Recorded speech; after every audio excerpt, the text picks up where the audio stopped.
President Biden says he doesn't support any ceasefire until Hamas releases all those kidnapped. The U.S. is reportedly asking Israel to delay its ground invasion to allow for more hostages to be released. How will Israel respond to this request, and what factors does it have to weigh? A national security researcher gives us his insight. A third convoy of humanitarian aid enters Gaza, but the United Nations says it's not enough and is demanding fuel be allowed in. Customs and Border Patrol is warning about Hamas and other terrorist organizations possibly entering the U.S. illegally. Freedom of Belief has a watchdog 25 years in the making, a retrospective look at the International Religious Freedom Act and what comes next.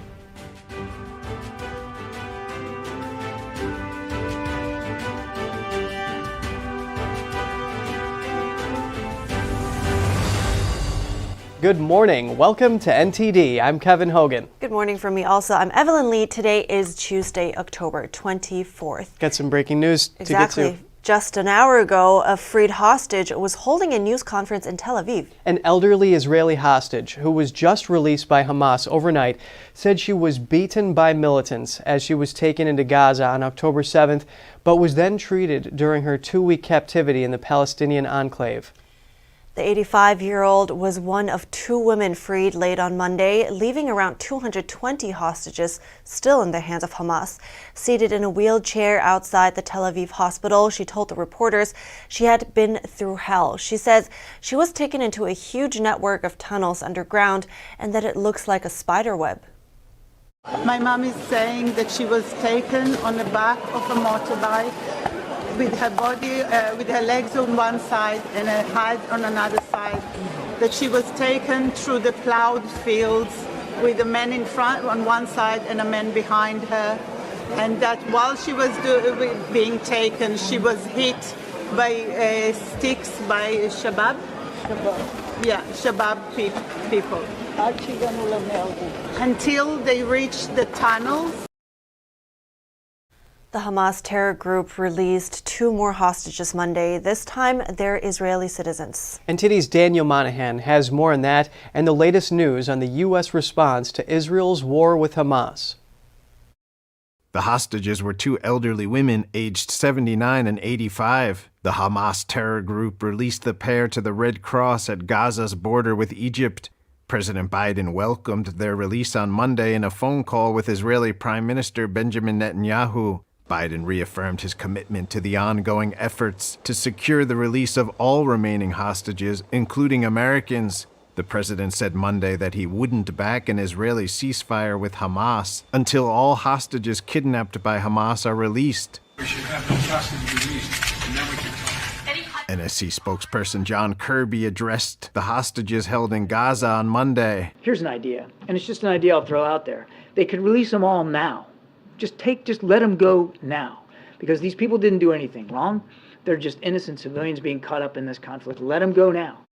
Meanwhile, Iran-backed militias in Iraq reportedly attacked 2 American bases in Syria recently using drones. Kirby addressed Iran's role in such attacks on U.S. bases in the Middle East, saying there is a connection between those responsible and Iran's Islamic Revolutionary Guard Corps. Their support for these Iran-backed proxies is no secret. It's pretty open, and they've made no secret of it. Funding, resourcing in terms of providing the rockets and the munitions that they fire, training for some of these guys. Kirby also discussed humanitarian assistance flow into Gaza, saying the U.S. has been clear on its need, but says the U.S. will support Israel in terms of providing the capabilities for them to continue to prosecute Hamas terrorists. We're not dictating military terms to the Israeli Defense Forces. They have a right and a responsibility to go after these terrorists. Secretary of State Antony Blinken on Sunday repeatedly avoided endorsing calls for a ceasefire in Israel's ongoing war with the Hamas terror group. Speaking on CBS News, Israel has to do everything it can to make sure this doesn't happen again. Freezing things in place where they are now would allow Hamas to remain where it is and to repeat what it's done sometime in the future. No country could accept that. Back to hostages, Blinken said Sunday that the Biden administration is currently unaware of the status of Americans who remain unaccounted for. He confirmed that a significant number of 10 unaccounted for Americans are believed to be held hostage in Gaza. Blinken will travel to New York City on Tuesday to participate in a UN Security Council ministerial on the situation in the Middle East. Daniel Monahan, NTD News. A top Israeli official is speaking out on the latest release of hostages by Hamas. Mark Regev is a senior advisor to Israel's prime minister. He told Sky News he believes the hostages weren't released for altruistic reasons. These people aren't humanitarians, they're bloodthirsty killers. And if they are releasing people, it's because they're being compelled to do so by the pressure we're placing upon them. And as that pressure increases, I believe you'll get more people out. Regev also called Hamas claims that Israel refused to accept more hostage releases ridiculous and ludicrous. He believes continued pressure on Hamas will lead to the release of more hostages. The latest releases brings the total number freed to 4. Regev says Hamas still has around 200 more hostages. Here to give an assessment of the United States' request for a delay to the invasion is Or Issachar, the head of the research department and director of content at the Israel Defense and Security Forum. Or, thank you for joining us this morning. Thank you, Kevin. Good to be with you. Do you expect that Israel is going to respond to this pressure from the U.S. here to delay its invasion? Well, I think both Israel and the United States were extremely clear. We are not going to end this war until all hostages are released, number one.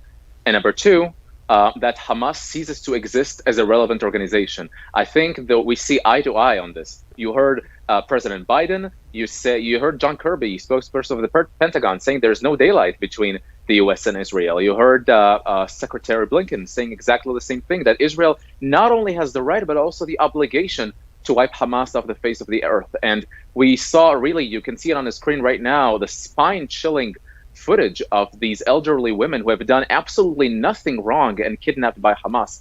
And, there's nothing humanitarian or human in releasing them. On the contrary, I think, I'm very happy to see them home, but we cannot forget that there are 220 other people held hostage in Gaza right now. So I don't think Israel and the U.S. have any disagreement about this. So what's the best way forward in order to have all these hostages released like everyone wants, while also having Israel pursue its ambitions with regards to Hamas? Yeah, I don't think these things are mutually exclusive. I mean, I think that we should pursue to ground offensive. I think all military experts in Israel agree on that. So are we. And I think that at the end of the day, Israel was pressured for way too long by the international community to do the wrong thing. It has pulled out from Gaza in 2005, let me remind you, and only to be substituted by Hamas, that was elected by the Palestinian people. And we saw really the terror hub that was made out of the Gaza Strip instead of turning into a Singapore of the Middle East. I don't think that we can allow that to ever happen again. And so, the solution to the Middle East crisis seemed, very easy at its reach to so many nations around the world. Just, separate to two separate states, Israel and Palestine. And we saw that this dogma has failed miserably, that if Israel pulls out, it becomes a terror hub. So it must never pull out from Judea and Samaria the same way it did in Gaza, what some people refer to as the West Bank. And I think Israel has already abandoned the notion of pulling out of territory. And I can foresee Israeli troops entering Gaza very soon. I don't know at what point in time, but I don't think it's mutually exclusive to the hostage issue. So about 10 Americans are believed to still be held hostage right now. Meanwhile, the U.S. is supporting Israel militarily with hardware in the Mediterranean Sea. Do you think that Israel will prioritize Americans' request to delay this invasion in order to get the Americans out? Yeah, I don't know about these American requests. We got to be careful when it comes to conflicting messages here. And I know you are covering all sides, but I do believe that at the end of the day, we heard very strong, unequivocal statements by all senior officials of the United States. There is no daylight between Israel and the United States. We consider ground invasion and ground offensive to be necessary in order to wipe Hamas out. The timing issue, I can't tell you about that. I don't think the U.S. is dictating terms to Israel, and I don't think these operational considerations are in place. I do think that the ground offensive, is delayed not because of U.S. requests. It's probably delayed because of the need to train reserve forces over up-to-date operational plans, weather conditions, and the Air Force is doing a hell of a good job in, wiping out plenty of Hamas infrastructure in order to make way for ground forces to go in. We have seen two incursions by ground forces to get out some hostage bodies. And to collect information, and I can see this trend going forward. And again, there is no prospect of wiping out Hamas except by a ground offensive, and I expect that to happen at some point in time. So, walk us through this process at how a delay will give Israel the time it needs to prepare better. Yeah, I think a lot of the reserve service who are called up have to go through the relevant training. They have to go through these, operational plans, and the operational plans are getting updated as we speak. We see the Hamas infrastructure being, toppled, and as the days go by, I think the conditions for ground invasion or ground offensive are improving. So at the end of the day, Israel understands that its forces need to go in order to assure that Hamas is wiped out. But also, I think that in order to go house to house, door to door, look for the hostages and clear the area from Hamas officials and terrorists. At the end of the day, Israel has been preparing for a long time. But in the moment of truth, in the H hour, when the H hour comes, I do believe that it needs some more preparation, and I think we can bet on Israeli forces to do what needs to be done. It's great hearing your update. Ori Issachar, head of the research department and director of content at the Israel Defense and Security Forum. Thank you so much. Israel's military spokesman Daniel Hagari said on Tuesday that the military was ready and determined for the next stage in the war and was awaiting political instruction. He said Israel was learning from U.S. experience in the Middle East, but in his words, our war is on our borders, not thousands of miles from Israel. He added that he was expecting weeks of fighting ahead. Hagari said Egypt was playing a key role in negotiations for the release of hostages from Gaza, which he said was a top priority for Israel. And a third aid convoy entered Gaza yesterday, but the United Nations says fuel was not included. It warns reserves will run out within the next 2 days. The UN says no fuel means no water desalination, and that about 100 trucks are needed daily to meet Gazans' essential needs. The Gaza Strip is home to around 2.3 million people, with over half reportedly now displaced. A U.S. special envoy is negotiating with Israel, Egypt, and the UN to create a sustained delivery mechanism to get aid into Gaza. Israel has not authorized fuel to enter the Gaza Strip. It says that's because it has no interest in fueling the Hamas military machine. Senior advisor to Israel's Prime Minister Mark Regev said yesterday that won't change even if all hostages are released. Regev says Hamas stole most of the fuel that went through the Rafah crossing on Sunday, and that the reason it's not allowed is because it's used to power rockets that are fired into Israel. The State Department says the possible diversion of fuel by Hamas was being discussed with Israeli authorities. With regards to the humanitarian situation, Israel's president said that Israel is only responsible for 7% of the water in Gaza, and that there is fuel for humanitarian needs under the United Nations Relief and Works Agency. And coming up, Representative Chip Roy throws his support behind Congressman Byron as the race for House Speaker narrows to 8. ESG funds are seeing a sharp decline as more are being closed and less are being launched. We speak to the host of NTD Business to get the details. A superfog in Louisiana is being blamed for a massive pileup. It caused at least 7 deaths and dozens of injuries. An Alaska Airlines flight was diverted from its course after an off-duty pilot tried to shut down the engines. Find out more after the break.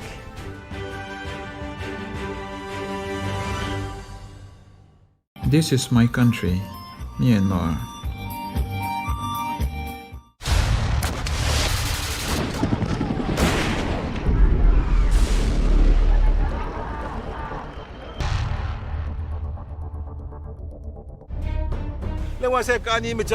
Shen Yun Jumbo Ramago, Moon Mangata, Moon Masada Alabama, Sima, and one as one. I near Guamu, the Canio seaside, near Gidui Moon, near Duimu. Young some take on Yare. Support the dream dish not by Shantian and Moo, the moon dream, the you young way. And the drug movement.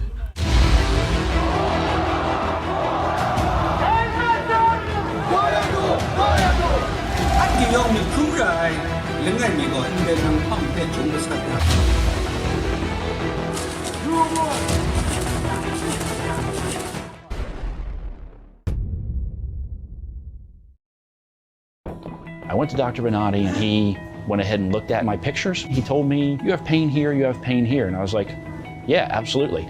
I'd been to others, but he was a doctor that didn't want to fillet my back open like a fish and do like open spine surgery because everybody else wanted to do that and I was not having it. The anesthesiologist who was working with me, I was like having a conversation with this guy and then I was watching on the monitor as Dr. Benatti is fixing my back. I really felt like I was in good hands. Benatti succeeds where others fail. It's just clear as day. The media, whether it's broadcast, cable, or print media, has become extremely biased. And I started looking online for alternative ways to get information. And I saw an ad for a free trial. And I looked at it and I said, Epoch Times. I mean, come on, this is end of days type of stuff. I mean, what are they going to be talking about here? And I said, well, it's a free trial. Let me dig in. Is it giving me both sides? Is it giving me an objective point of view here? I have looked for opportunities to see where they might be biased, and I don't find it. It has given me a level of trust in media that I didn't think I'd ever get back. I love the Epoch Times because it has renewed my faith in the idea that a reliable, responsible, non-biased source of information is available. And I can say that I love it because of that. My mother was always very familiar with her neighborhood, but one day she stopped at the stop sign for much longer than usual. And she didn't know whether she should go forward or turn, and she wasn't even really sure where she was at. It was very unsettling for her. I felt so much better after my son told me, Mom, I don't want you to worry or be afraid. I'll be there for you and we'll figure it out.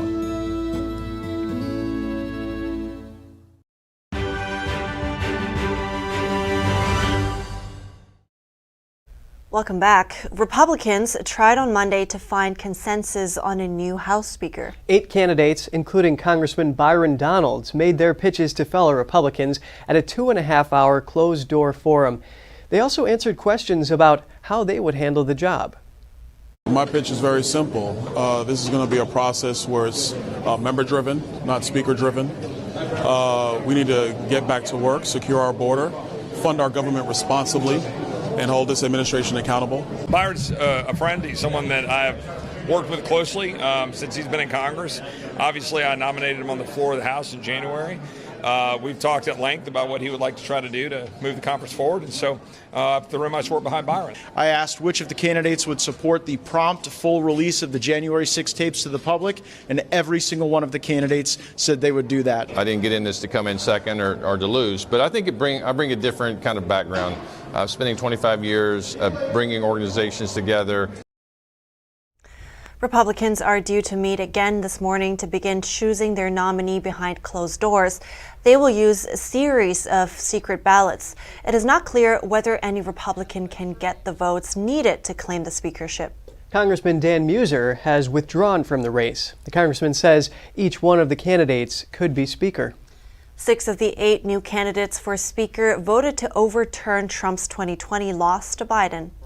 The 2 remaining candidates, Majority Whip Tom Emmer and Representative Austin Scott, did not vote to block the certification of the election results. The search for a House Speaker continues after the GOP dropped Congressman Jim Jordan. How did Jordan fail to win the speakership? I spoke to Jeffrey Tucker, an Epoch Times senior columnist and the founder and president of the Brownstone Institute, for some insight. Take a look. There's a lot of people who are heavily invested in the system as it currently stands. Administrative state hegemony, the censorship, the high spending, big government. Thomas Massey said this is really a battle over big government versus a constitutional government. Jim Jordan definitely represents a new kind of Republican that's determined to do something dramatic about the problem of debt and government overreach. And there's still an element within the Republican Party, increasingly small, but they're still there, that's determined to preserve the status quo. So that's really what this debate was all about. Are we going to go forward with a dramatic and visionary agenda for freedom, or are we just going to use Congress to rubber stamp everything that the administrative state wants? So that's really what the battle was about. If he were House Speaker, we'd see a lot of dramatic changes in the spending and the role of the Republican control of Congress and so on. And they were just deeply threatened by this. It was fascinating to watch it all unfold because everybody knows that Jim Jordan is hugely competent. He's demonstrated this countless times, facing down very powerful government officials without intimidation or fear. But some people just don't like that. And that was the essential battle within the Republican Party. And all of this is in play right now. The people who did not support him are going to pay a price next time around. They want somebody in that speaker's position who's safe and reliable and is just going to go along with the status quo, go along to get along. That is not Jim Jordan. So the branch of the Republican Party that Jim Jordan represents is on the march. It definitely represents the base of the party. But we still have a problem at the top of the party with people who just want to pretend and don't want to actually do anything dramatic. I think you have to follow the money. That's usually the answer in Washington for why things are counterintuitive, why people don't go along, because they got donations from people who did. They have people whispering in their ear, and they just lack backbone. It's true. They just lack the passion, and they lack the courage, and they don't want to pay the price, and they just want to play it safe, and they're listening to their benefactors rather than their voters. That's the reason. Jeffrey Tucker, senior columnist for the Epoch Times and founder and president of the Brownstone Institute, thank you for the analysis today. My pleasure. Thank you. For the first time in years, ESG funds are closing faster than they're launching. ESG stands for Environmental, Social, and Governance. Are we seeing the end of this type of investing? Here with us live is NTD business host Don Ma. Good morning, Don. Please tell us, how significant is it that ESG fund closures are outpacing launches? Well, Evelyn, I think it's pretty significant because ESG investing, we all know this was so popular just a few years ago. But now it seems like ESG investment products have lost their luster. So let me just give you some numbers here. I think they speak for themselves. According to data firm Morningstar, only 3 new ESG funds were launched, while 13, so a lot more, were closed this quarter. And let me compare this number to the previous quarter's numbers. There were actually 27 launches. So, it was dramatically different just a few months ago. And of course, all this comes on the heels of regulators scrutinizing ESG, coupled with consumers boycotting companies. So we're seeing a shift here. Yeah, hopefully this can bring some of the prices down, like some of those documentaries say that ESG is behind it. And even the Financial Times says that ESG was on a roll. It was growing unchallenged for a decade. But is the sun setting now on ESG investing, Don? Well, I think so. I mean, if nothing else, at least the term ESG is losing its footing because, in addition to ESG fund closures outpacing launches, the total flow of investments into ESG funds has been zero to slightly in the negative, actually, in the first quarter of 2022. That's according to CNN data.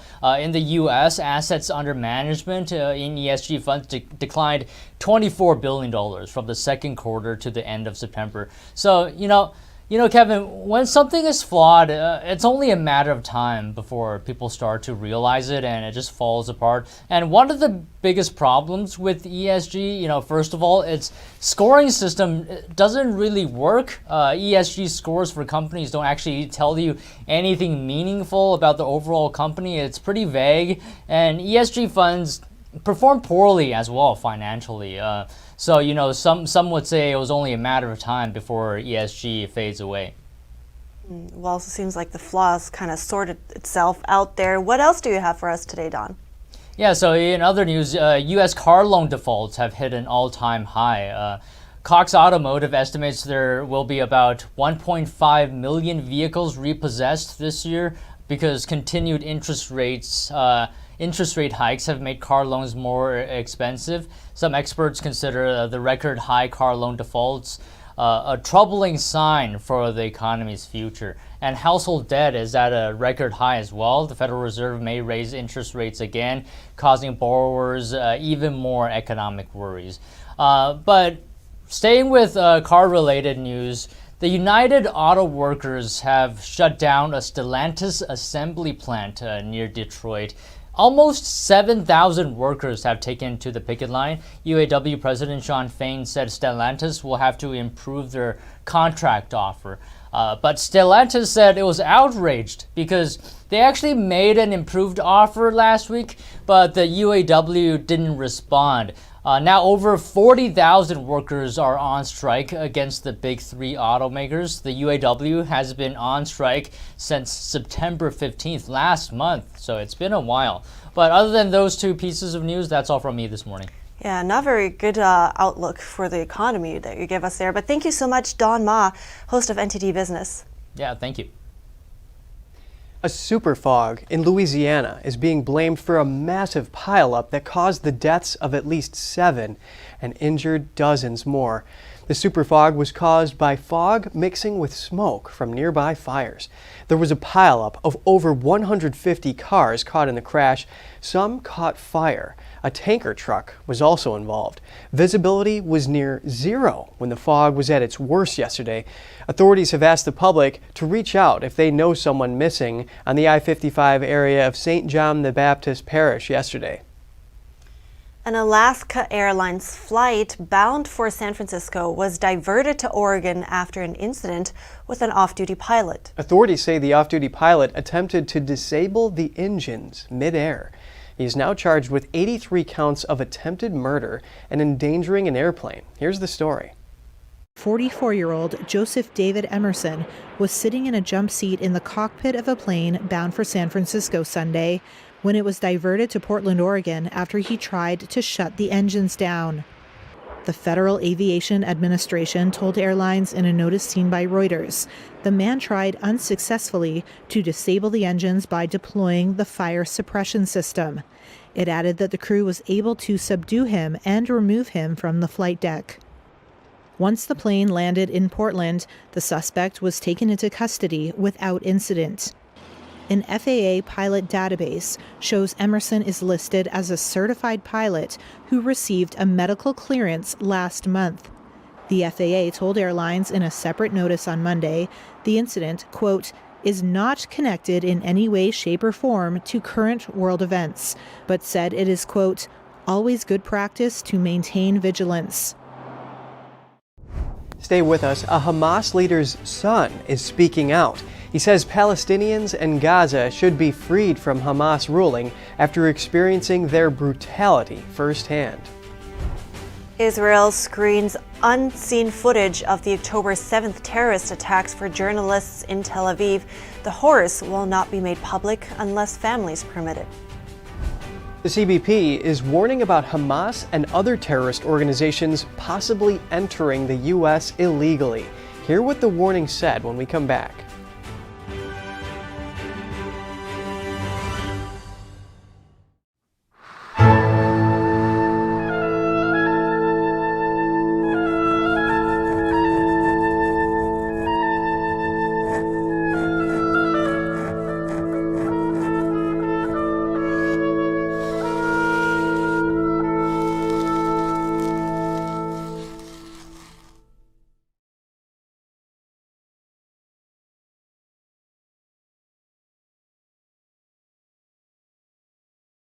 My Towels solved a problem that we've all had with towels. You go into the stores and they feel lotiony and soft, but then you get them home and they wind dry you. That's why I made My Towels. They actually work, they're soft, and they absorb. And now I'm excited to announce 2 brand new lines of My Towels. What makes them the best towels ever is they're now made with 100% long staple Shapir cotton. This is a combed ring spun cotton that makes my towels even softer and more absorbent than ever. And now you get a 6-piece set for an amazing introductory sale price as low as $29.98. So go to mypillow.com or call the number on your screen. Use your promo code to get my towels for only $29.98. Or you can get my designer premium line for just $20 more. Either way, you save 50% now on all my towels.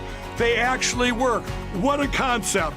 This offer won't last long, so please order now. mypillow.com.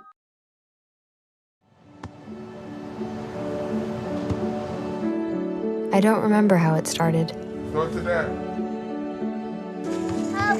Our back and forth. It always came back. Dad! You probably don't remember what you told me, That was perfect. but I heard every word.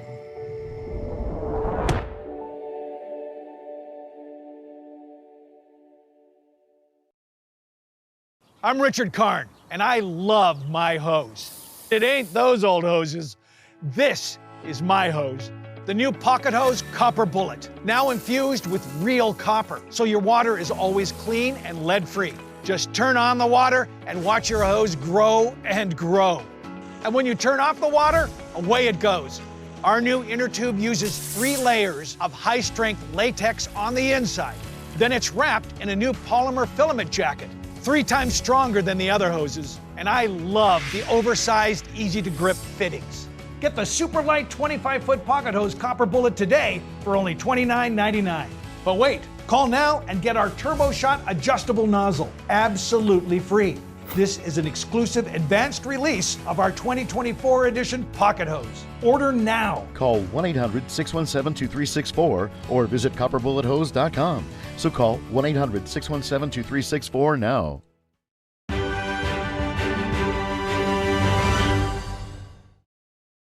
Good to have you back. One of Hamas leader's son is speaking out. Musab Hassan Youssef is the son of a Hamas founding member, and he later became one of Israel's top informants. He went undercover with Hamas from 1997 until 2007 on behalf of Israel's Shin Bet security services, and now lives in an undisclosed location. In a recent interview with CNN, he says that he witnessed Hamas's brutality firsthand.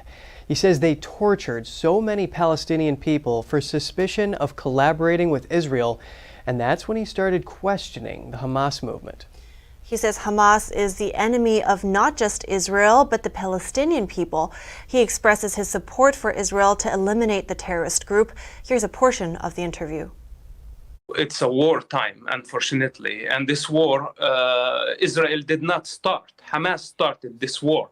And Hamas, in fact, in this equation, blood for money, they start a war every few years. Whenever they want money, they shed children's blood. This is their game, and this has to stop. This have to come to an end. And unfortunately, the price is not going to be cheap. In fact, I feel very sorry for Israel that they have to go into Gaza, where there are booby traps all over the place and tunnels all over the place. I don't know how many Israeli soldiers have to die in order to destroy Hamas. This is the most complicated mission a modern army has in our modern day. But Hamas is a religious movement that does not believe in political borders. They want to establish an Islamic state on the rubble of the state of Israel. They want to annihilate the Jewish people and the Jewish state. They want to kill everybody who support Israel, then establish an Islamic state. But this is not the end, because their ambition is global. They want to establish eventually an Islamic state, a global state. So this is what's on their mind. And we know that we cannot satisfy their ambition. And the more power, we give them, the more aggressive they are going to be. Hence, we cannot give Hamas what they want. We cannot give them what they are asking for. We need to free Palestinians and free Gaza from Hamas ruling. The Israeli government screened a compilation of gruesome footage of the October 7th terrorist attacks. The 45-minute compilation shown to a pool of journalists comprised of cell phone, security, dashcam, and Hamas terrorist body cam videos. The videos captured horrific terrorist acts, including a father being killed by a grenade in front of his 2 sons, according to media reports. A phone conversation of a terrorist bragging about how many people he had killed was also revealed. Out of respect for the families, Israel says the footage will not be released to the public. That is unless the family gives permission after watching it themselves. A government spokesman said the reason for the screening is a Holocaust denial-like phenomenon currently taking place.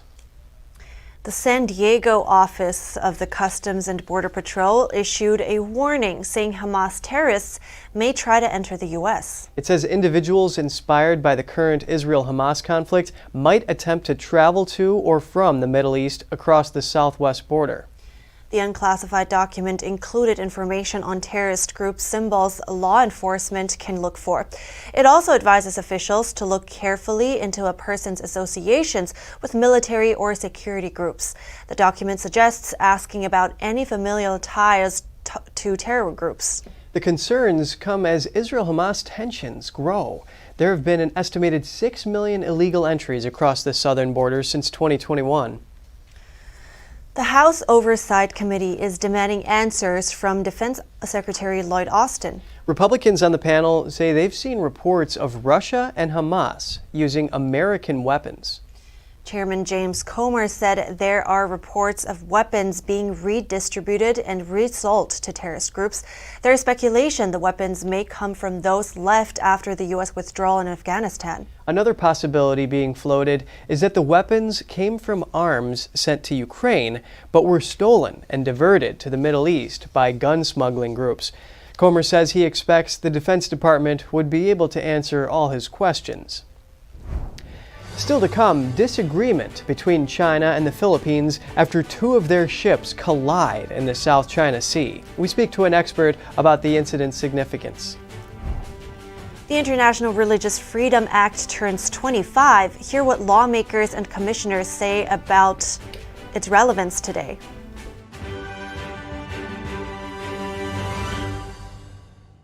Shen Yun Creations, the streaming platform from Shen Yun, featuring world-class dance, past programs, and all original music.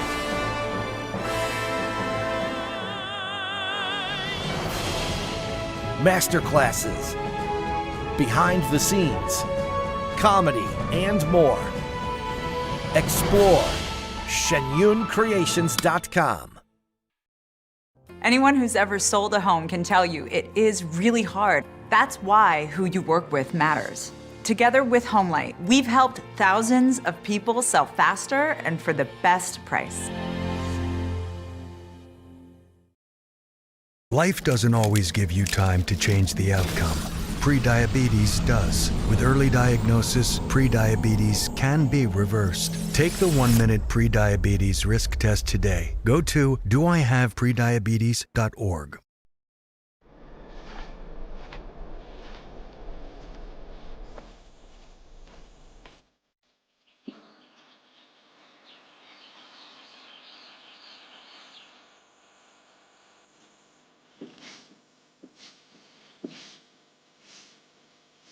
One in 5 children worldwide are faced with the reality of living without food.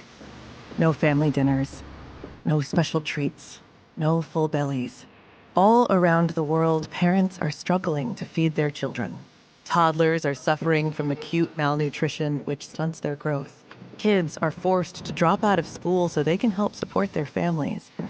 COVID, conflict, inflation, and climate have ignited the worst famine in our lifetime. And we're fed up. Fed up with the fact that hunger robs children of their childhood. Fed up with the lack of progress. Fed up with the injustice. Help us brighten the lives of children all over the world by visiting getfedupnow.org. For as little as $10 a month, you can join Save the Children as we support children and families in desperate need of our help. Now is the time to get fed up and give back. When you join the cause, your $10 monthly donation can help communities in need of life-saving treatments and nutrients. Prevent children from dropping out of school. Support our work with communities and governments to help children go from short-term surviving to long-term thriving. And now, thanks to special government grants, every dollar you give before December 31st can multiply up to 10 times the impact. That means more food, water, medicine, and help for kids around the world. You'll also receive a free tote bag to share your support for children in need. Childhood without food is unimaginable. Get fed up. Call us now or visit getfedupnow.org today.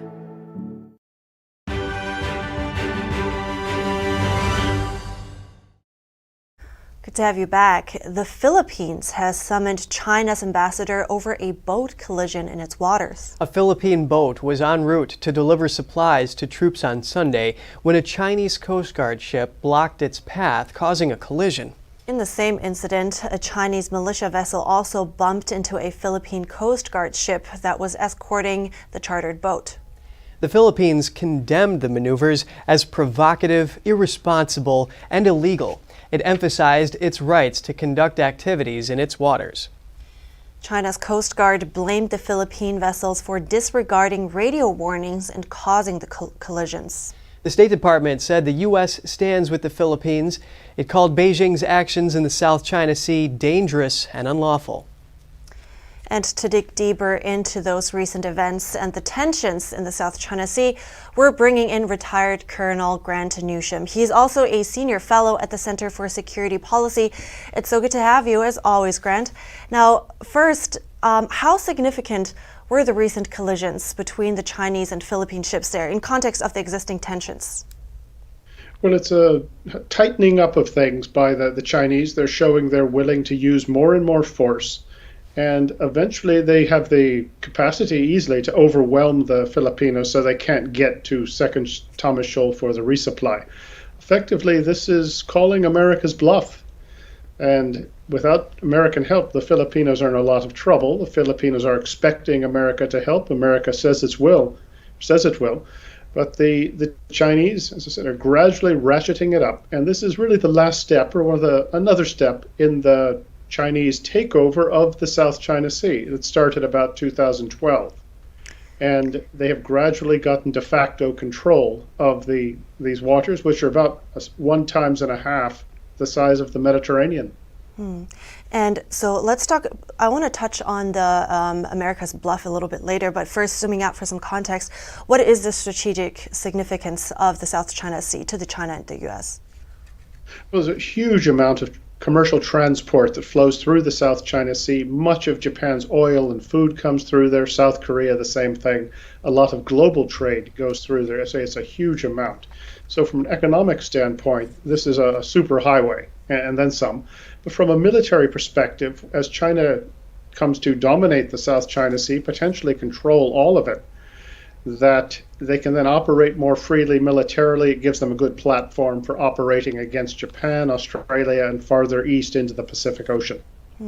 Now, about the American bluff, so to speak, the U.S., for example, they have renewed its warning since, and also that there is a mutual defense treaty. So how should we understand, or could you go into a bit more detail how the U.S. is bluffing, and if it really comes down to it, do you think, how would the U.S. handle that situation? Well, the Americans have said that they will defend the Filipinos on this matter on Second Thomas Shoal, and potentially all Philippine ships in Philippine waters in the South China Sea, etc. That is what the treaty is for. It calls for America to defend assaults on, particularly the treaty is. The Filipinos are expecting it. They were expecting it in 2012 as well, when the Chinese moved in on Second Thomas Shoal, and the Obama administration basically did not back up the Filipinos. This time, the Americans are going to have to get involved with their own ships, aircraft, etc., to support their ally, or to be a huge loss of credibility.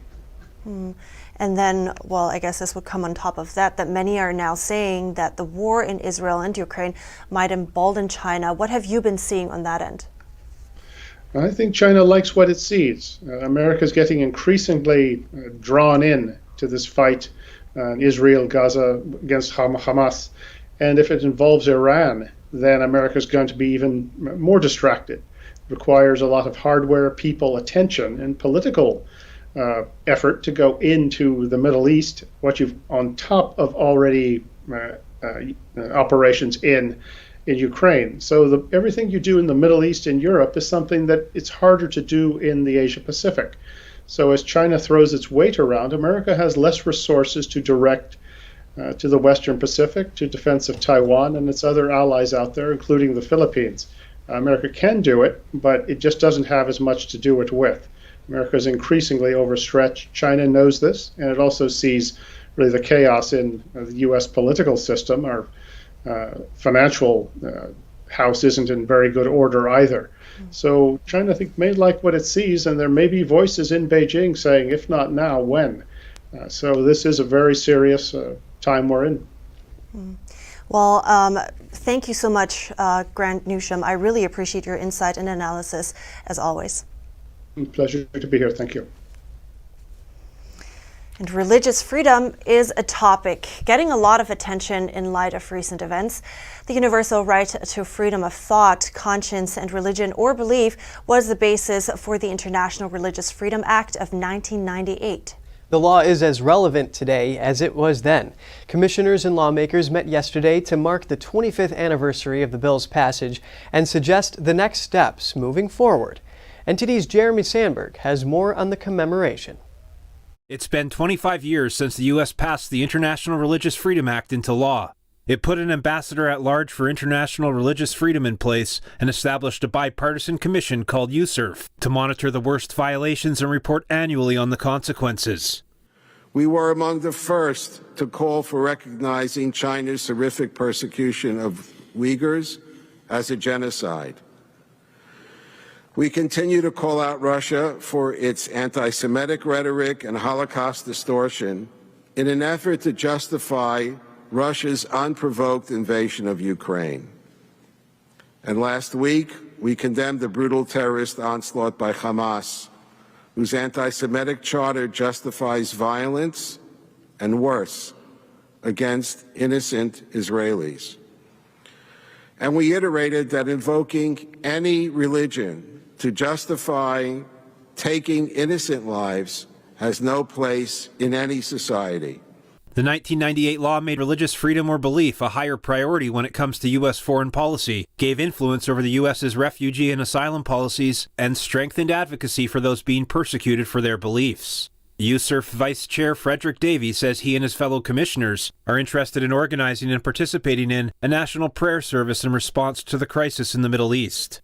A national prayer service that called for an acknowledgement of the brutality and the horror and the depravity that has taken place in the region, calling for compassion for human life and innocent lives in the region. Former U.S. Representative and USCIRF Commissioner Frank Wolf, the bill's author, shared some advice to those taking the torch. I think you have to keep it bipartisan. He says the faith community in the U.S. needs to get more engaged and that young people on college campuses need to be educated and motivated. I don't believe we can have people lobbying, law firms in town lobbying for China when they're committing genocide against Uyghur Muslims and taking organs out from the Falun Gong and taking down crosses from Catholic churches and arresting Protestant house church leaders and doing that. So I think one recommendation that Congress should take is ban lobbying for China and then ban lobbying for any country that is a CPC designated country for 4 years straight. Congressman Gus Bilirakis thanked the commission for standing up on the issue and for creating tools to hold violators accountable for their actions. USCIRF says its efforts have resulted in sanctions, the release of prisoners, and changes in other countries' laws and policies, as well as brought issues of international religious freedom more media and public attention. Jeremy Sandberg, NTD News. You can find the full broadcast of the event on ntd.com if you want to hear what else was said.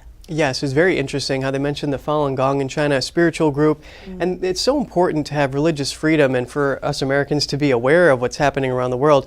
And it's on a personal level, you know, people having a sense of hope through the spiritual practices, but also on a societal level. Like even in China in the 90s, the local newspapers were reporting that so many people were practicing Falun Gong and believing in these moral teachings that actually crime rates were coming down and everything. And now the CCP brutally persecutes the group. And well, I think, yeah, because we have all this freedom in the U.S., right? It often is not necessarily on our radar, but it's a really big issue in many different countries around the world. So, yeah, it was a good thing to keep an eye on that. But we're heading to break at this moment. Coming up, they came to dance at a festival of peace, but soon found themselves under attack by violent terrorists. NTD spoke with 2 survivors of the Supernova Festival massacre in Israel.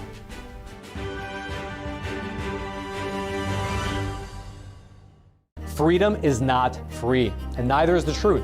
In order to bring you the facts, our reporters are out there on the front lines getting the true story. Some of them served 10 years of prison in China. We've been censored on social media. Our Hong Kong printing offices were set on fire, and we've been repeatedly attacked by the Chinese Communist Party. But no matter what, we believe that you deserve the truth, and so we'll continue to bring the truth to light. Head on over to getepic.com and try honest journalism that is based in truth and tradition. We'd love to have you on board. Y'all know me. Every day I'm hustling. I'm grinding and making deals because a girl loves her bling. But the one thing I don't have to hustle for is paying for expensive car repairs, thanks to CarShield.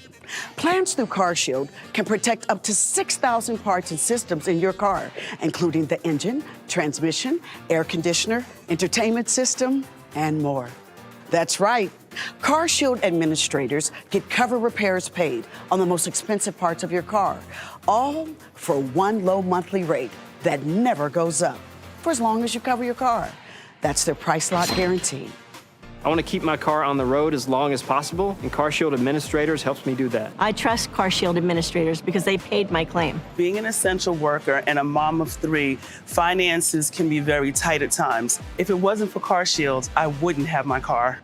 And with their best coverage ever, CarShield Administrators go the extra mile, including car rental options. You'll also get 24/7 coast-to-coast roadside assistance for flat or damaged tires, lockouts, dead batteries, and courtesy towing, all at no additional cost to you.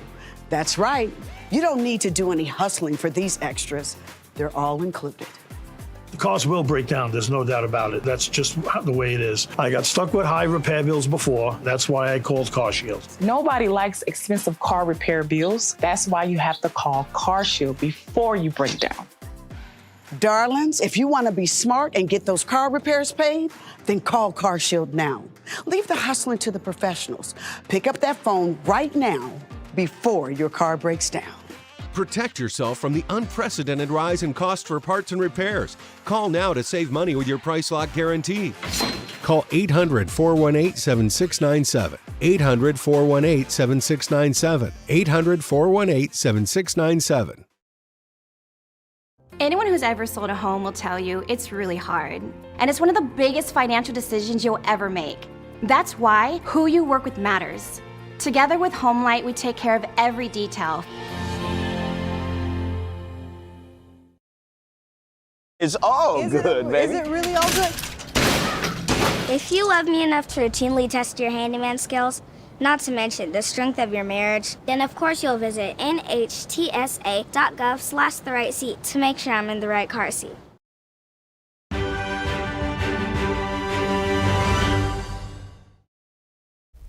Good to have you back. A music festival in the Negev Desert in southern Israel, described as celebrating unity and love, was the site of some of the worst violence of the Hamas terror attacks. NTD's Daniel Monahan spoke with 2 of the lucky ones, survivors who made it out. Ila Fakliro got to the Nova Festival around midnight to bartend. At 6:20 in the morning, the sky seemed to fill up with fireworks. And then I understand it's not fireworks, it's missiles and rockets. And then things start to get a little complicated. Ila jumped in her car and tried to escape, but soon ran into a traffic jam with an ambulance in the road and a wounded policeman. When I look in the ambulance, I see a girl around my age start to scream, I don't feel my leg, I don't feel my leg. And then I saw the police officers. It was a lot of bullets hole in his stomach, bleeding all over his mouth. A police officer screamed at Ela to run towards a nearby city, but it wasn't long before about 20 terrorists showed up. They start shooting all over the place. They didn't care. How old are you? What is your gender? It just looked like a duck range. Like if you are alive, you're not going to be alive anymore. I saw a couple of people start falling down, and then I understand it's now or never. I need to run and never look back. So that's what I did. At that point, the first videos with the kidnappings began to arrive. Two of Ela's friends were among those taken hostage, Noah Argamani and Avinatan Or. We walked for 5 hours, 20 kilometers with a poor service, without the police officers, without any military. We're hearing shooting all over the place. Missiles start to explode behind us, so we see like a huge black cloud. Ela says the terrorism Hamas commits has nothing to do with fighting for freedom. Killing innocent people, kidnapping kids, babies, elderly women, people that have been in the Holocaust, raping women, it's not in the name of peace. This is not what brings you free Palestine. The pro-Hamas rallies around the world have horrified her. When Al-Qaeda did the 9/11, nobody stood by them. When ISIS did all the things that ISIS did, nobody stood by them. But if it's Hamas and Israel, everybody cheering and standing behind Hamas, I don't understand why. How it's happening. Because we are Jewish, because we are Israeli. When Tal Neushtai saw the sky full of missiles, he knew straight away that a serious attack was underway. Told to evacuate by police, he and his friends knew they had to be quick with 3,000 people there. We drove as fast as we can. We took a left turn on the highway towards North Israel, heading to Tel Aviv. But they soon saw cars driving back in the opposite direction, the road blocked by terrorists shooting at people. They went to the nearest village, Kibbutz Beri, to hide in one of the houses. The gate was closed. Luckily, that was our first miracle. After that, we realized that Kibbutz Beri has been completely taken over by terrorists. All the houses, all the people that are living in the kibbutz, young kids, babies, old people, women, families, everybody got or slaughtered or raped or kidnapped. No one stayed alive. He and his friends found some concrete cubes to hide from the missiles in. They soon spotted terrorists through a small hole in the concrete. Saw two trucks, Toyota trucks, with 6 terrorists in the back on each one 2 AK-47 in his hands, shooting all over the place, shooting on the cars, shooting on the village, shooting in the air, just shooting without even thinking twice. They waited for a while until after the terrorists had passed and took off in the car again. They later learned that other people tried to hide in those same concrete cubes. And terrorists came and slaughtered them completely with everyone that was inside. So we were very lucky. In the car again, they soon ran into another roadblock. They stopped, wondering if they were Israelis. After 10 seconds, we see guns pointing at us. I was driving, I started doing reverse, and then first shot in my friend's door, second shot in the windshield, reaching all the way back to the rear shield, broke it completely. Luckily, none of us got injured. They drove as fast as they could, turned off a dirt road, and found an orchard there where they hid under an orange tree for hours, not moving or speaking. We heard terrorists damaging the car, honking, closing the door, breaking the windows. They stole all our stuff. We hear them talking Arabic, and it starts to get closer and closer and closer to us. Luckily for Tal and his friends, the terrorists passed by them. Israeli soldiers eventually found them, gave them water, and took them to a safe house in the closest village. Daniel Monahan, NTD News. Things that your worst nightmare would be made of. You know, Evelyn, those survivors are really doing a great thing by recounting their harrowing experience so the world's people can know what happened. Right, and you know there are some heroic stories coming out of that as well, with one survivor that told about a person coming from nearby towns, driving toward the festival or where all these horrific things were happening to save these people, to get them into safety, and then dropping them off and driving right back to get more. Some of the best parts of humanity. All right, right here we are going to start the second part of our broadcast.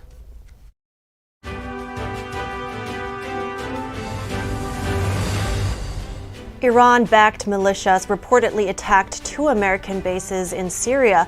Meanwhile, 2 more hostages released in Israel. We have the latest on the U.S. response to the war. How much of the aid to Gaza is stolen by the Hamas terrorist group? And what's the refugee situation across the region? An analyst brings us an update. And then there were 8. One lawmaker drops out of the running for House Speaker. Republicans are set to meet today to try and select a candidate from those remaining.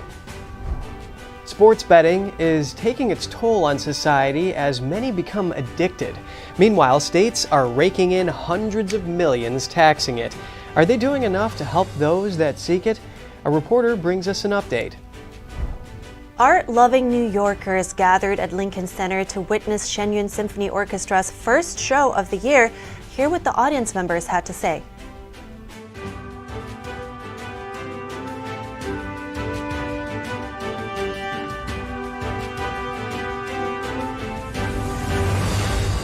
Good morning again, and to all those now joining us, welcome to NTD. I'm Kevin Hogan. I'm Evelyn Lee. Good morning also from me. Today is Tuesday, October 24th. Now let's get right into our top stories. The Hamas terror group released 2 more hostages Monday. This time, they're Israeli citizens. NTD's Daniel Monahan has more on that and the latest news on the U.S. response to Israel's war with Hamas. The hostages were 2 elderly women aged 79 and 85. The Hamas terror group released the pair to the Red Cross at Gaza's border with Egypt. President Biden welcomed their release on Monday in a phone call with Israeli Prime Minister Benjamin Netanyahu. Biden reaffirmed his commitment to the ongoing efforts to secure the release of all remaining hostages, including Americans. The president said Monday that he wouldn't back an Israeli ceasefire with Hamas until all hostages kidnapped by Hamas are released. We should have no hostages released, and then we can talk. NSC spokesperson John Kirby addressed the hostages held in Gaza on Monday. Here's an idea, and it's just an idea I'll throw out there. They could release them all now. Just let them go now, because these people didn't do anything wrong. They're just innocent civilians being caught up in this conflict. Let them go now. Meanwhile, Iran-backed militias in Iraq reportedly attacked 2 American bases in Syria recently using drones. Kirby addressed Iran's role in such attacks on U.S. bases in the Middle East, saying there is a connection between those responsible and Iran's Islamic Revolutionary Guard Corps. Their support for these Iran-backed proxies is no secret. It's pretty open, and they've made no secret of it. Funding, resourcing in terms of providing the rockets and the munitions that they fire, training for some of these guys. Kirby also discussed humanitarian assistance flow into Gaza, saying the U.S. has been clear on its need, but says the U.S. will support Israel in terms of providing the capabilities for them to continue to prosecute Hamas terrorists. We're not dictating military terms to the Israeli Defense Forces. They have a right and a responsibility to go after these terrorists. Secretary of State Antony Blinken on Sunday repeatedly avoided endorsing calls for a ceasefire in Israel's ongoing war with the Hamas terror group. Speaking on CBS News, Israel has to do everything it can to make sure this doesn't happen again. Freezing things in place where they are now would allow Hamas to remain where it is and to repeat what it's done sometime in the future. No country could accept that. Back to hostages, Blinken said Sunday that the Biden administration is currently unaware of the status of Americans who remain unaccounted for. He confirmed that a significant number of 10 unaccounted for Americans are believed to be held hostage in Gaza. Blinken will travel to New York City on Tuesday to participate in a UN Security Council ministerial on the situation in the Middle East. Daniel Monahan, NTD News.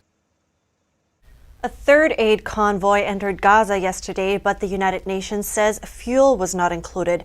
It warns reserves will run out within the next 2 days. The UN says no fuel means no water desalination, and that about 100 trucks are needed daily to meet Gazans' essential needs. The Gaza Strip is home to around 2.3 million people, with over half reportedly now displaced. A U.S. Special Envoy is negotiating with Israel, Egypt, and the UN to create a sustained delivery mechanism to get aid into Gaza. Israel has not authorized fuel to enter the Gaza Strip. It says that's because it has no interest in fueling the Hamas military machine. Senior advisor to Israel's Prime Minister Mark Regev says yesterday that won't change even if all hostages are released. Regev says Hamas stole most of the fuel that went through Rafah crossing on Sunday, and that the reason is not allowed is because those used to power rockets that are fired into Israel.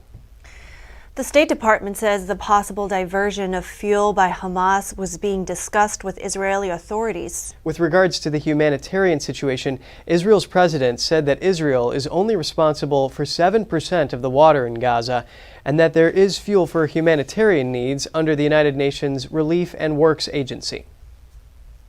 Joining us now for a closer look at where the Gaza aid actually ends up and the regional situation more broadly is Adam Savitt, the director of the China Policy Initiative at America First Policy Institute. Adam, it is great to have you with us this morning.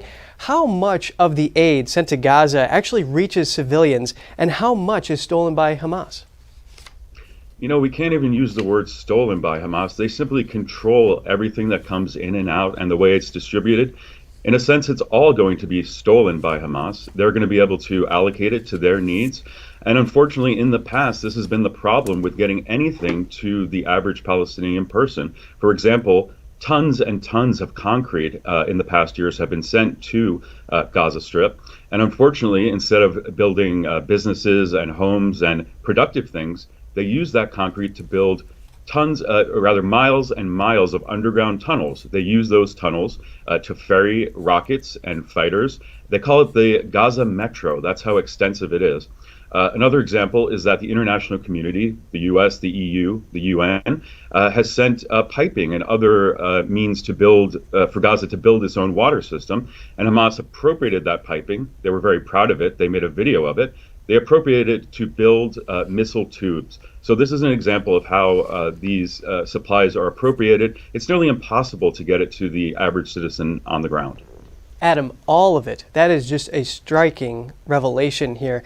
The IDF has even said that a recent shipment here has been stolen, and that's enough fuel to power the water desalination plant and facilities in Gaza for 6 days. I want to talk about the refugee situation briefly here. Egypt and Jordan have refused to allow Palestinian refugees into their countries, and some experts say that's due to the high cost. They don't want to be seen as being complicit in the displacement of Palestinians, and the fear that Hamas terrorists might enter their country. Is there more to this equation? Well, all of those points are correct, but let's just put it simply. They are refusing to take refugees for self-preservation. The Jordanian regime back in the 70s was nearly toppled by Palestinian terrorists, at that time under Yasser Arafat, not under Hamas, but nearly toppled the regime. Tens of thousands of Palestinians were killed by the Jordanian regime, and they were pushed out into Lebanon. And then that destabilized Lebanon and was a big cause for their civil war. Meanwhile, in Egypt, just as recently as 10 years ago, they had a Muslim Brotherhood regime take power. Hamas is also sprung from the Muslim Brotherhood, so they are ideological cousins. Now, not only if the Palestinians were pushed into the Sinai, which is already sort of a wild west within Egypt that has al-Qaeda presence and other Islamist presence, Hamas would have a new base there, and it would inspire Egypt's domestic Muslim Brotherhood organizations to perhaps rise up again and try to overthrow their current government. Just briefly here, what's the best move for Gazans now, given that even some of them support Hamas leadership? Do they have any alternatives? Unfortunately, they don't. There was the elections, the only elections that happened in 2005, in which Hamas defeated the relatively moderate Palestinian Authority. Then in 2006, Hamas violently purged out the Palestinian Authority out of that territory. And now Hamas has a monopoly on the guns and on violence, which gives them absolute control. No, I would not want to be a Palestinian, and there is no real democratic or other peaceful means to overthrow the Hamas government.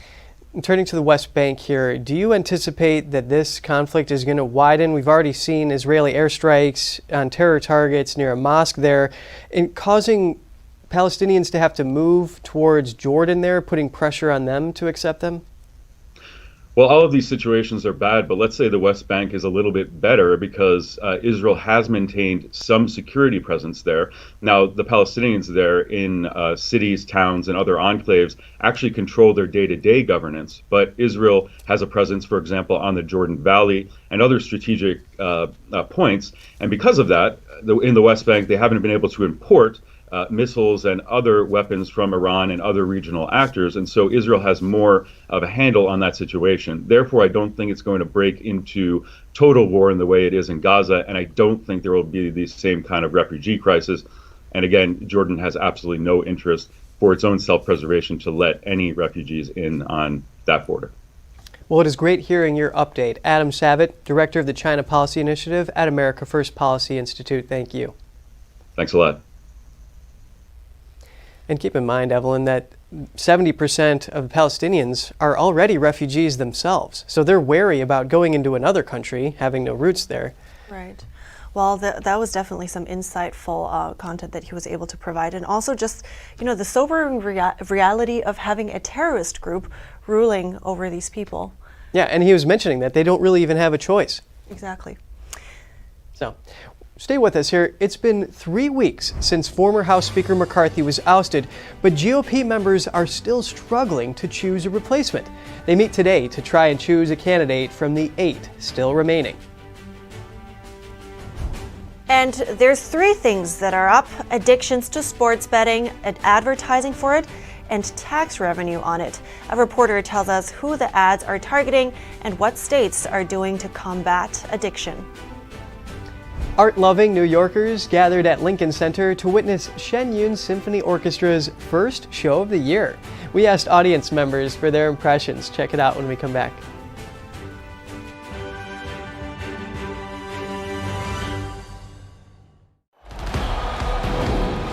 This is it, the culmination of everything our young athlete has worked for these past months. He's filled with determination. You can see it in his face. Is today the day he overcomes? And here we go. There is no defense in the world that will keep him at bay. He's on fire. Nothing can stop him. Watch him as he heads towards the goal. Oh, he's rocked hard, but that doesn't stop him. He's a warrior. He's back up. His eyes are on the goal. He's set up for the shot. He shoots. Goal! Achieving goals like this is only possible with the monthly support of people just like you. Please call the number on your screen right now and give your monthly support to Shriners Hospitals for Children so other children can reach their goals too. If you give just $19 a month, only 63 cents a day, we will send you your very own Love to the Rescue blanket as a reminder of the love you're giving us. Because of monthly support of people like you, nothing is stopping me from achieving my goals. And here we go. There is no defense in the world that will keep him at bay. He's going left. Oh, he fakes right and continues. Look at those moves. He takes the shot. Goal!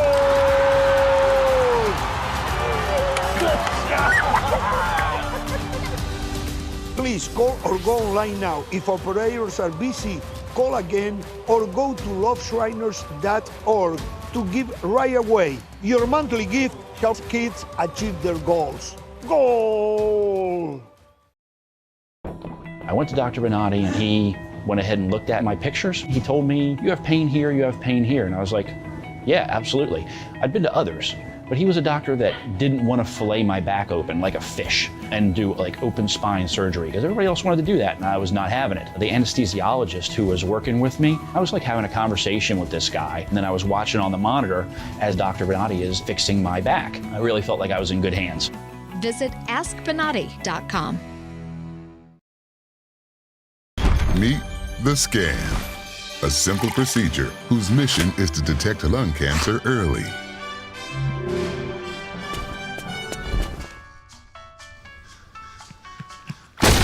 I'm here to save you. But I feel fine. That's great, but you may still be at high risk for lung cancer. Oh man, that's a new fence. If you smoke, early detection could save your life. Learn more at savedbythescan.org.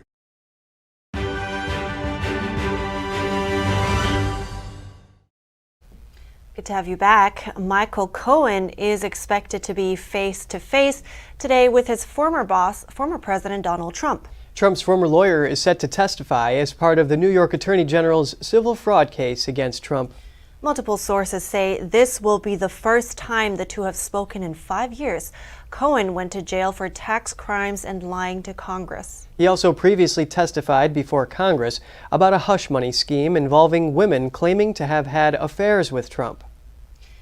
Republicans tried on Monday to find consensus on a new House Speaker. 8 candidates, including Congressman Byron Donalds, made their pitches to fellow Republicans at a 2.5-hour closed-door forum.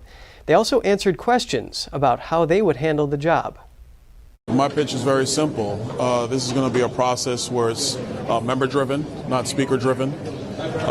We need to get back to work, secure our border, fund our government responsibly, and hold this administration accountable. Byron's a friend. He's someone that I've worked with closely since he's been in Congress. Obviously, I nominated him on the floor of the House in January. We've talked at length about what he would like to try to do to move the conference forward, and so threw my support behind Byron. I asked which of the candidates would support the prompt full release of the January 6 tapes to the public, and every single one of the candidates said they would do that. I didn't get in this to come in second or to lose, but I think I bring a different kind of background. Spending 25 years bringing organizations together. Republicans are due to meet again this morning to begin choosing their nominee behind closed doors. They will use a series of secret ballots. It is not clear whether any Republican can get the votes needed to claim the speakership. Congressman Dan Muser has withdrawn from the race. The congressman says each one of the candidates could be speaker. 6 of the 8 new candidates for speaker voted to overturn Trump's 2020 loss to President Biden. The 2 remaining candidates, Majority Whip Tom Emmer and Representative Austin Scott, did not vote to block the certification of the election results. Sports gambling addictions are going through the roof, and states are making tons of money off it after the Supreme Court legalized it back in 2018. To kick off the NBA regular season, I wanted to learn more about what's being done to protect gamblers and who's most at risk. So I spoke with a reporter covering this. Take a look. Please welcome Mark Gilman, reporter for the Epic Times. Thanks for your time today, Mark. No problem. Thanks for having me. What have you learned from your reporting on sports gambling? I have learned that it's a monstrosity that's going to be pretty difficult to stop. This year alone, FanDuel and some of the others involved, including DraftKings, are going to spend $2 billion on advertising alone. You cannot pick up a newspaper, look at a billboard, watch a TV show, peruse YouTube without finding an ad for one of these gaming companies, including Caesars, which has also picked things up. So who are they targeting with this ad campaign? Well, I would hope they'd be targeting people who are older, but unfortunately that's not the case. I think the big problem has become in college campuses, and even kids under 21 who are using their parents' accounts to rack up just ridiculous amounts of debt. It's just amazing to me that while some of them will say, well, we're not advertising on college campuses, they're advertising college football games. I mean, even those that follow the NFL and play fantasy football, which is also probably something they're going to be looking at very soon, will watch the Red Zone channel on the NFL Network. And the Red Zone channel is sponsored by DraftKings. So you can actually make bets while the game is playing. And that's really, really dangerous, especially for young people whose minds aren't developed to the point where they really know what they're doing and what they're sacrificing financially. Football is very popular for that group, and now that gambling is available on smartphones, it makes it so much easier. New York actually raised $909 million in taxes on this gross gambling and mobile sports gambling. So what can you tell us about this? Well, in New York, New York has a 51% tax fee on gambling revenue. Even at 51%, they made $909 million last year, which will tell you a lot about how much money that these programs are making in each individual state. The big issue is that every state has its own state-run gambling abuse program. They're not getting funded. For instance, out of that $909 million that New York took in, less than 5% went to their responsible gambling arm with the state government. So it's once this money hits your tax revenue and you start putting it in your budget, it's going to be very difficult to live without it. Right, so I'm saying that this is much needed revenue that comes from taxing these types of gambling activities. And on the other hand, it runs the risk of people becoming addicted. So what are some solutions to this problem? I think more education. One of the people I interviewed made a really good point. You know, when kids come home from college, we ask them about how they ate, how much partying they were doing, making sure they weren't, involved with too much alcohol, pot, whatever. No parent asks their kids about gambling. And that's a problem because it is a real issue. I was talking to my son. My son just graduated from college in Michigan, and I had heard a rumor that some of these fraternities have bookies in addition to all this online stuff. And I asked him about it, and he said, "Yeah, we have 4 bookies in my frat. They'll bet on anything. They'll bet on cricket. They'll bet on tennis, table tennis, just the most bizarre things. You can bet on kickoffs. You can bet on who takes a timeout first. It's incredible. But the answer is education. And I think parents need to be educated, especially in regards to kids. Yes, definitely some family discussion can go a long way here. Mark Gilman, reporter for the Epic Times, thank you for your time. Thank you. It's great joining you. Art-loving New Yorkers gathered at Lincoln Center on Sunday. They were there to witness Shen Yun Symphony Orchestra's first show of the year. The performance ended with a standing ovation, and some audience members described it as a healing experience. Let's take a look. The return of the Shen Yun Symphony Orchestra was met with a cheerful and welcoming audience in New York City. It was their first stop to Lincoln Center in 4 years. It calms my soul, and we need that. It's beautiful. Very uplifting and nourishing to the spirit. Orchestra is unbelievable. The composer, you could tell, is very talented. With the sound of a gong ringing through the hall, the orchestra kicked off the show with one of Shen Yun's most acclaimed compositions, Salvation During End Times. The program included original music written by Shen Yun Performing Arts' in-house composers, as well as Western classical favorites like Dvorak's From the New World and Finlandia. The orchestra also performed a well-known classical Chinese music piece called The Butterfly Lovers. Shen Yun Symphony Orchestra draws inspiration from 5,000 years of Chinese civilization, bringing stories and legends to life. The music emphasized Asian culture, and I felt like the history, so much history of our own lives and of other people's lives were represented in the room. I saw movies. It sounded like a movie soundtrack. I could just see things going on when I heard the music. It just lights me up. It's so gorgeous. The New York-based orchestra combines both Western and Eastern instruments, blending ancient Chinese instruments and melodies into a classical symphony orchestra. Audience members call the performance uplifting. It's very good energy. It's very positive. It makes you feel good when you're listening to it, and it's like in today's times, it's very nice to have such a positive experience. Understanding that beauty is part of our heart and the essence of every human being is very much a traditional value. And things that elevate the spirit, like this music, awaken us to our conscience and being better people. Shen Yun Performing Arts showcases classical Chinese dance, along with original music, aiming to revive traditional Chinese culture before communism. The company brings brand new performances every year. A new season of Shen Yun begins in December.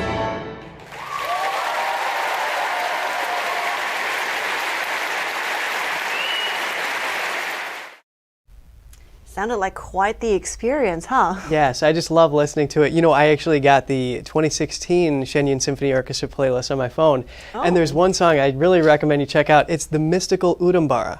Those are the flowers that are said to bloom every 3,000 years, and get this, they have no chlorophyll, no roots. Wow, wow. I don't know what I just what I heard was which one of those things was more impressive, but yeah. But I have to say also, I do agree very much on the effects that music can have. It can either be really uplifting, and which I would echo what they say, which we really need at the moment, or also just depressing, depending on what you listen to, right? So, yeah. Yeah, it's really nice, and Shen Yun brings so much symbolism with its music too. With lots of history. All right, we are going to wrap up our show right here, but we'll keep you updated with the latest information. So stay tuned for our News Today broadcast at 11 a.m. Eastern Time. Thanks for watching. I'm Evelyn Lee. And I'm Kevin Hogan.